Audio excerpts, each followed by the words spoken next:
She was my little buddy, everything we did together. Every day we feel the loss of her. Every morning I open my eyes, I realize she's gone.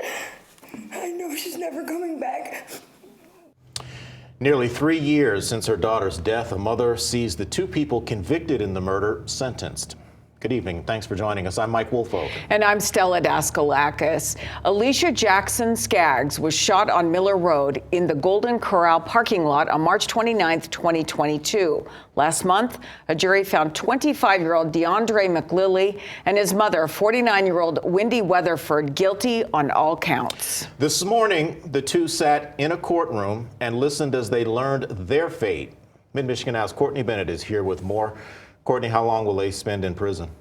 Mike and Stella, DeAndre McLilley will spend 37 years behind bars, and Wendy Weatherford will be there for 31 and a half years. Judge Mark Lachana saying he doesn't believe he's ever had a case like this, where a parent and their child were convicted in this way involving one person's death. Maybe if he had done a better job, he wouldn't be the violent, manipulative abuser that he turned out to be. And maybe this young lady would be alive. Alicia Jackson Skaggs was just 20 years old when she was gunned down in the parking lot of Golden Corral on Miller Road.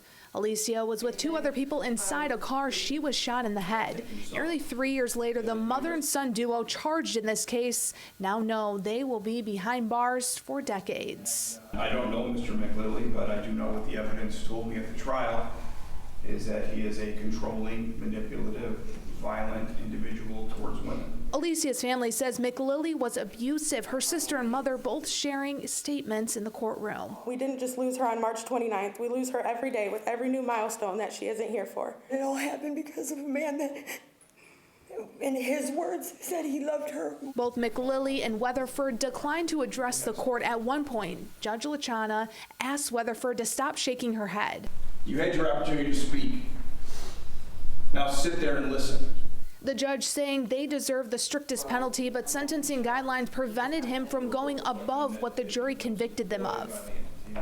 Quite frankly, it is my personal belief, having listened to the evidence, that the homicide convictions in each of these cases should have been first-degree premeditated murder. But the jury didn't see it that way. He did sentence at the top of the guidelines. I applaud him for that. I think it's a just sentence under the circumstances. Prosecutor David Layton calling this case an awful crime. Alicia's family is relieved knowing these two will be spending decades behind bars. Yeah, they're off the street. Off the street and can't hurt anybody else, Exactly. too. That's a big thing. Exactly. They're gone, put away.